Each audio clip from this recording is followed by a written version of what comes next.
In the beginning, in the days before mini-marts and minivans, the pantry was an insurance policy against starvation. The dried, the cured, the canned goods it embraced offered the cook refuge from seasonal inconsistencies in an often fickle marketplace, kind of like bonds in a bear market.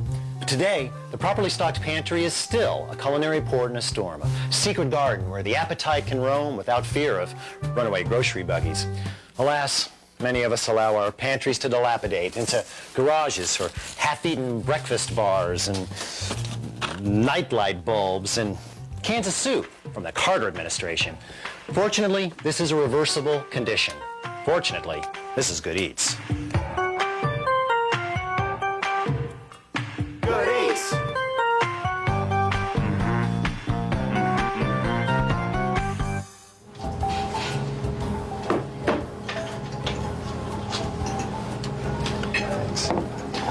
Whether it's Savika in India, Rishta in Arab lands, soba in Japan, noodle in Germany, or macaroni in Italy, pasta is as basic as it is beloved, as Unitarian as it is universal. How did that happen? Well, you know, in school, they tell us that Marco Polo spread pasta around the world like some kind of vermicelli bearing Johnny Appleseed. But you know what? I don't buy it. You're an anthropologist. What's the story? Well, you know, we don't really know, but it wasn't Marco Polo. Ah. Noodles just seemed to happen. Now, if I had a map, I could explain it to you better. Map. No map, but I found that. Wow, pretty good. All right. Well, I'm going to look for Italy here. Here we go. Basically, we know that there was some kind of noodle product or pasta in Italy and in China by 1000 AD. Which is like hundreds of years before Marco Polo. That's right. Where did it go from there? Well, eventually you see noodle products. You can find them in Japan, in Thailand, in India, even Afghanistan, and certainly, last but not least, Italy. So this must have been a culinarily significant event. Yeah, I think it was a very significant event, primarily because wheat and other grain products were the starchy staple for most people in these kinds of climates, and they were primarily making gruel, which is just using the grain and cooking it in water. Gee, no gruel tonight. And the other thing that's interesting about pasta is that you can just cook it over a fire. You don't have to have an oven. And to make bread, you need to have an oven, and a lot of people didn't have the technology or even the wood available to do that. So if you had a pot, you had some water, you had some firewood, bingo, dinner. You're good to go. Love it. How do you like yours? I like mine with a lot of fresh vegetables and toasted nuts sometimes, too. Extremely healthy. Recent trends have led us to lavish copious amounts of attention upon pasta sauce, while allowing the pasta itself to languish, which is kind of like coddling the ketchup while burning the burgers. Now, the first step to true dry pasta connoisseurship is in understanding the shape of meals to come.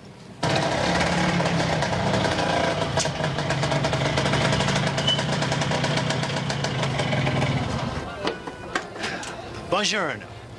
Contrary to popular mythology back in the States, dry pasta is not inferior to fresh pasta. It's just, well, different. See, fresh pasta tends to soak up sauce, while dry factory-made pastas carry it, kind of like a nice Armani blazer. Now, in Italy, pasta shapes are like Little League teams. Every town's got one, or several. Now, there are hundreds of shapes of pasta to choose from, and the distinctions between the styles can be maddeningly subtle. For instance, bucatini, percitelli. Compound this with regional variations in nomenclature, and identification becomes so tedious as to require dental records. But it basically breaks down into 5 groups: strings, ribbons, tubes, shapes, and what I call micropasta. Now, I believe in having a delegate from each group in my pantry at all times. Now, the string family, vermicelli, capellini, and the like, spaghetti's my favorite, just because it's a really versatile size. This is the pasta I reach for when I'm dealing with olive oil-based sauces. Now, of the ribbons, linguine, fettuccine, tagliatelle, again, I default to the middle ground, fettuccine. It's my choice for butter and cream sauces. And yes, a little Alfredo every now and then is good for the soul. Now, the huge tube family, it's tough, what with all the Pinays, Tibetis, and Zitis to choose from. But since this is the group I look to for heavy sauces like mac and cheese, I go with the Penne Regatta. And when it comes to shapes, I'm a sucker for a whimsical name. And with all the Dischettis, Fusillis, Farfallis, and the like, I tell you, it's a tough choice, but I gotta go with the Ratatouille. Maybe the idea of eating little radiators is just too appealing to me. Now, most of these shapes are kind of wild card when it comes to sauce, but remember, the deeper the groove and recesses that the noodle has, the better it's going to be at holding on to heavier sauces like cream sauces. Now, when it comes to the micro pastas like orzo or this pastina, this stuff is strictly for broths and soup. Ironically, with the exception of coloring and flouring agents like spinach and squid ink, most of these hundreds of different pasta shapes all come from the same dough, a simple concoction of water and a flour called semolina, which comes from a wheat called durum. Now, for centuries, this was the heart of the durum wheat world, the heel of the boot. But in the last half of the 20th century, another durum power has emerged. That's right, sunny South Dakota. American durum is now as good, if not out and out better, than Italy's. So before you shell out big bucks for an expensive import, you might just buy American. Of course, since many Italian pasta houses have switched to Dakota durum, you're probably already buying American. You're just paying extra for an Italian box.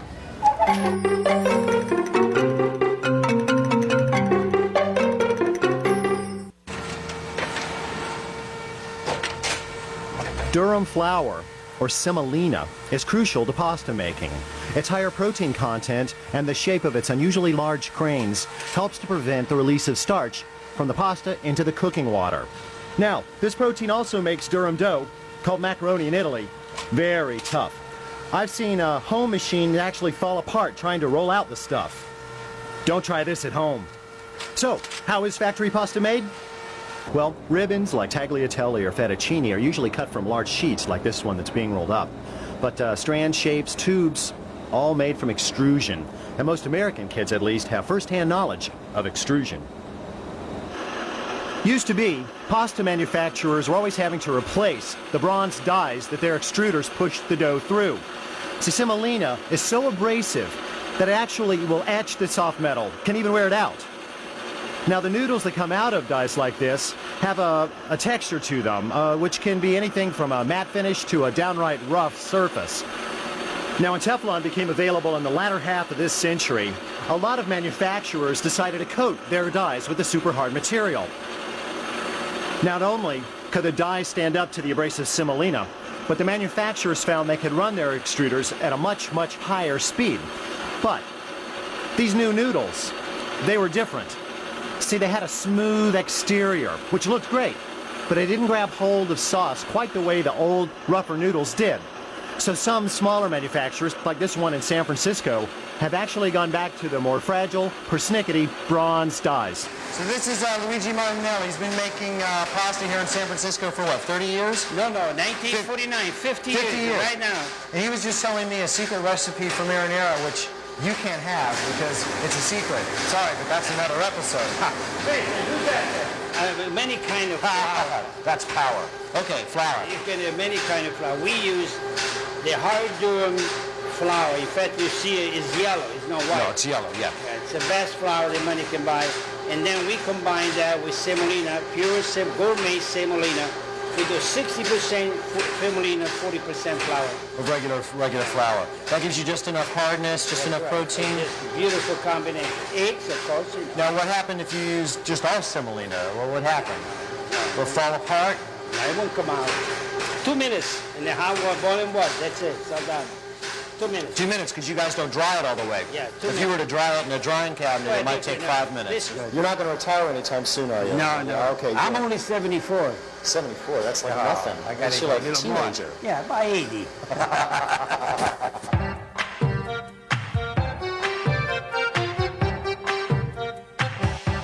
Contrary to the back of many a box of pasta, pasta needs a lot of water. A single 3 to 4 ounce portion can squeeze by on 3 quarts, but as a rule, I never cook any amount of pasta in less than a gallon of water. That's 4 quarts.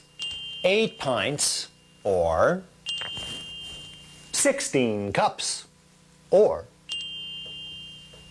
256 tablespoons, or 768 teaspoons, which is to say 128 ounces, not a drop less.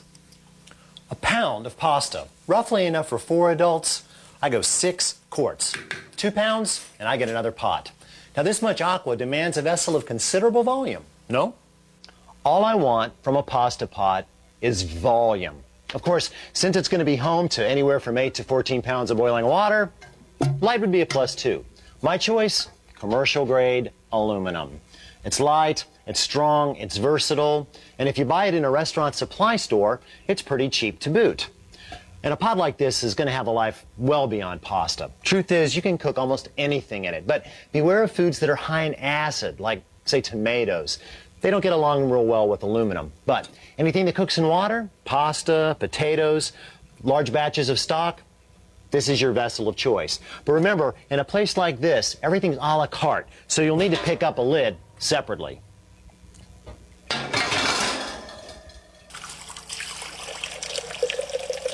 Start with hot tap water and put it over high heat. Now's the time to add salt, and I'm afraid that this is not an optional step. It's required. See, the pasta is going to take up a lot of water, and this is the only chance you're going to have to get seasoning inside the noodles. Now, a lot of recipes suggest that you add salt depending on the amount of pasta. It just doesn't make sense to me. The salt should be a function of the water. I go with about a teaspoon per quart. Once it's dissolved, it should taste kind of like seawater, which is my general rule of thumb for all starches. Now, slap on the lid to speed up heating. This tanker should be up to a rolling boil in about 20 minutes. And do not add oil to the water, ever. It just floats on top like an oil slick. It doesn't do any good whatsoever. What does end up on the pasta will only make it harder for cheese, oil, or sauce to stick. The two hallmarks of all pantry knighthood are versatility and longevity. Now, with its near indefinite shelf life, dry pasta certainly fits the bill. It does have 3 enemies, though: air, light, and wee little creatures. You can avoid all 3 by keeping pasta not in its original package, but in a tin, like this canister, or some other airtight container.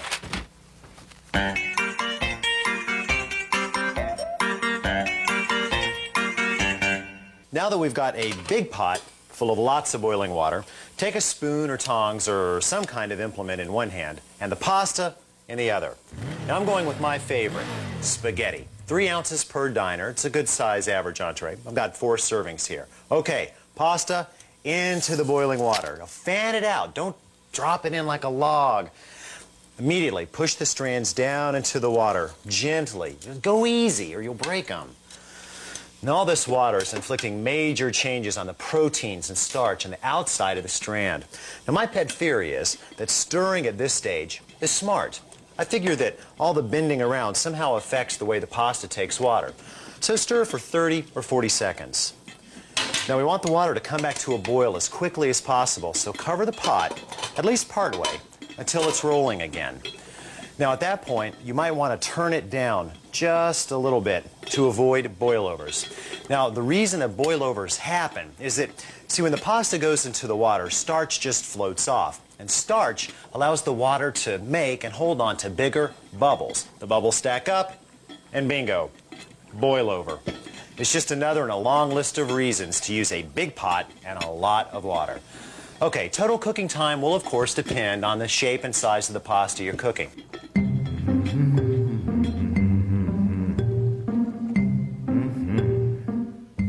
Now you can safely walk away from your average long noodles, spaghetti, linguine, fettuccine, for 3, maybe 4 minutes. But after that, you better stick around.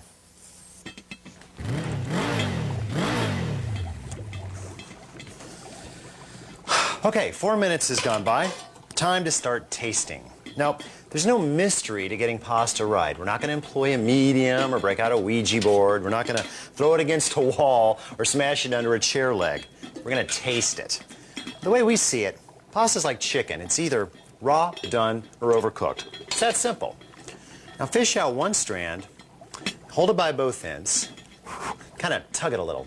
Does it stretch and bounce back like a rubber band? Then it's getting close. Give it a taste.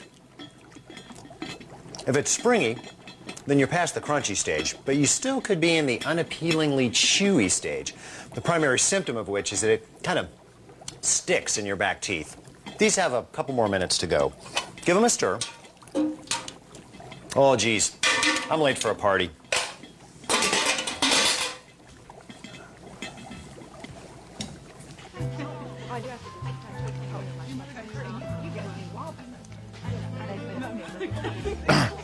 So you found the perfect pot for your pasta, but say your colander looks like a hard hat with 6 holes drilled in the bottom? Ain't gonna work. See, it actually matters how the pasta drains. So believe me, I have gone to the ends of the earth to find the perfect colander. But I finally did find it, at a party no less. Check it out. Beautiful. See these slots? They actually allow water to drain away faster than holes do, which is great. Look for something that's got a nice wide bottom so it'll sit stable in a sink. And if you're lucky, you'll find something with a perforated lid. Look at this. Snaps right on for easy shaking. No mess, no worries. Perfect. Okay, ladies, gotta go. Need to go, ladies. Excuse me, ladies, gotta go. If you haven't made sauce arrangements up to now, now's the time, before the pasta's done. I think it was Don Quixote who said, La mejor salsa del mundo es la hambre. Hunger is the best sauce. Well, I can't speak for Cervantes, but my favorite sauces aren't really sauces at all. They're more anti-sauces, just thrown together combinations of other pantry favorites. Capers, sun-dried tomatoes, red peppers, anchovies, every olive imaginable, and nuts, hard cheeses like Asiago, vein cheeses like Gorgonzola, garlic, canned artichokes, little tins of smoked oysters, you name it. All held together by the stuff that, well, I think holds the universe together. Olive oil.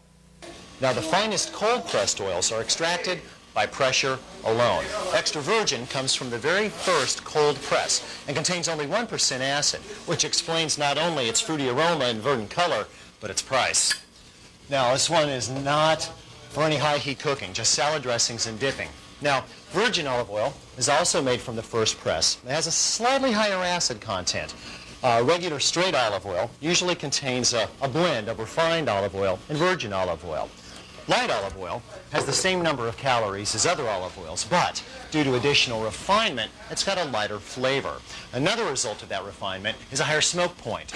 Unlike virgin olive oils, which burn at a relatively low temperature, light olive oil can be used for pan frying, even sautéing. Now, light speeds up oxidation of oil, so either keep your bottle in a cabinet away from heat or store it in a can. This will keep it firmly in the dark.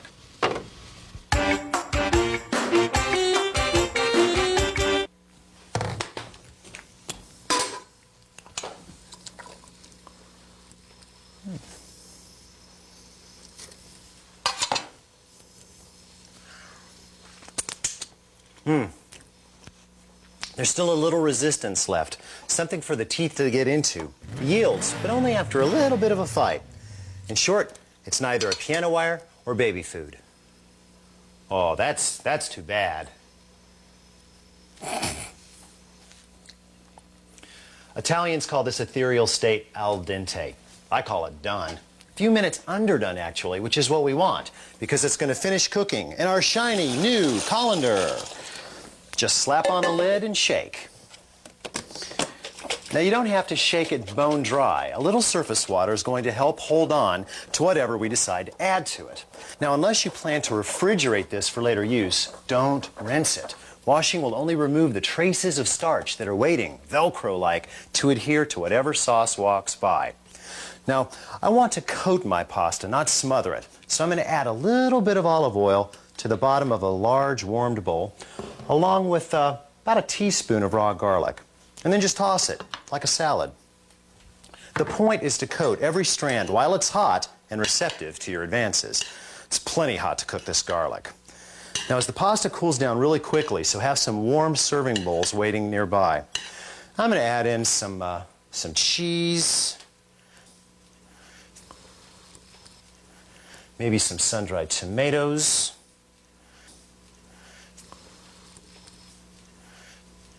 a few nuts, a few grinds of black pepper. Now, how do you know if you have sauced successfully? Well, take a look. You don't see any oil at the bottom of the bowl. Pasta soaked it all up. You know, it's funny. Unlike other foods that wisely assume that we know how to eat, every book written on pasta seems compelled to give us eating instructions. There's fork only, spoon and knife, fork only, I don't know. As far as we're concerned, the fewer the rules, the better. You know, sometimes, late at night, I even eat pasta with my fingers. It's fun, too. You know, we hope the last half hour has changed forever the way you think of dry pasta. But we'll settle for your promise not to ever let your pantry run out again. We close with a quote tossed out by a young Italian actress named Sophia Loren to a group of photographers who were questioning her on her figure. She said, "Everything you see, I owe to pasta." Clearly, Sophia knows a thing or two about good eats. Visit us on the web at www.foodtv.com.